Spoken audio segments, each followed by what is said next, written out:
যে জনতার এমপি, জনতার সেবক হবে।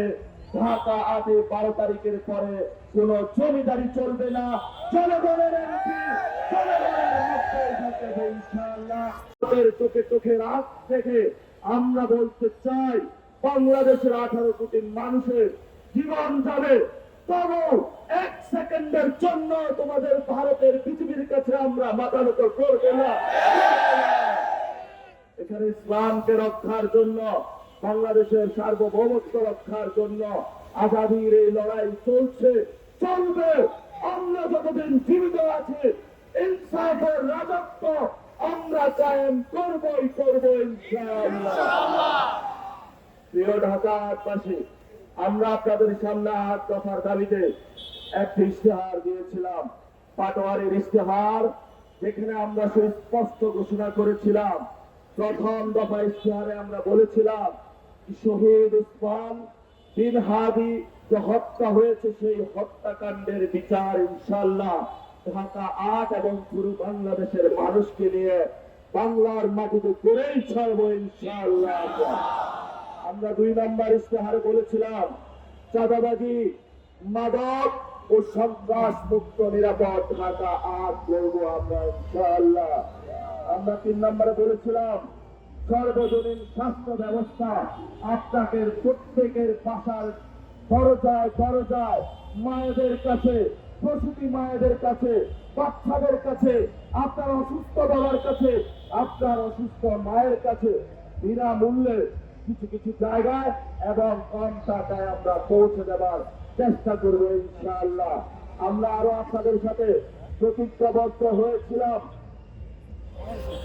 ঢাকা 8-এ একটি বৈষম্যহীন, মানসম্মত ও নিরাপদ শিক্ষা ব্যবস্থা আমরা তৈরি করব।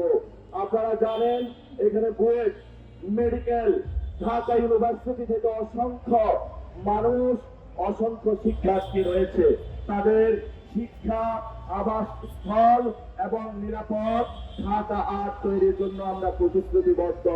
বিকারুন্নেসা আইডিয়াল কলেজ সহ বিভিন্ন স্কুলে ভর্তি বাণিজ্য হয়, আমরা ইনশাআল্লাহ সেগুলো বন্ধ করে আপনাদের সন্তানকে সুচিকিৎসা এবং সুশিক্ষিত নাগরিক গড়ে তুলে নতুন বাংলাদেশ ইনশাআল্লাহ গঠন করব। আমরা 5 নম্বরে বলেছিলাম, অসংখ্য ভাই আমাদের বেকার রয়েছে, পড়াশোনা করে কিন্তু চাকরি নাই।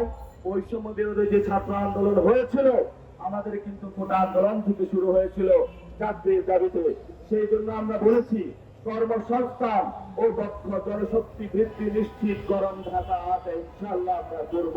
আমরা 6 নম্বর ইশতেহারে বলেছি, নাগরিক বান্ধব ও জনদুর্ভোগ মুক্ত ঢাকা 8 করব। আপনারা জানেন, এখানে ট্রাফিক জ্যাম রয়েছে এবং বিভিন্ন অগ্নিকাণ্ড, ভূমিকম্প থেকে শুরু করে বিভিন্ন পর্যায়ে অনেক ডিজাস্টার হয়ে থাকে। এগুলা থেকে মুক্ত দিয়ে ইনশাআল্লাহ আমরা একটি নিরাপদ ঢাকা 8 করব। আমরা 7 নম্বর দফায় বলেছি, আগামী প্রজন্মের জন্য ঢাকা 8 করব, যেখানে আপনি, আপনার সন্তান, মা বাবা সকলেই নিরাপদ থাকবে।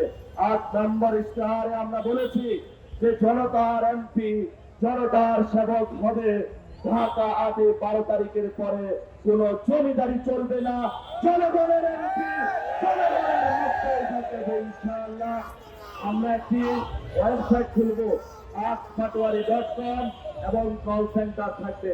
আমাদের স্বেচ্ছাসেবক বাহিনী থাকবে, তাদের মধ্য দিয়ে আপনাদের প্রত্যেকের কাছে আমি উপস্থিত হব, আপনাদের মনের কথা শুনবো, আপনাদের ঘরে ঘরে যাব, আমার জীবন, যৌবন সবকিছু ঢাকা 8 এবং বাংলাদেশের মানুষের জন্য ব্যয় করব। এটাই আমার প্রতিজ্ঞা, এটাই ঢাকা 8-এর অঙ্গীকার। এই অঙ্গীকার নিয়েই আপনাদের কাছে আগামী 12 তারিখে আমরা ভোট চাই, শাপলাকলি মার্কায়। সবাই ভোট দিবেন। সবাই ভালো থাকবেন। আল্লাহ হাফেজ।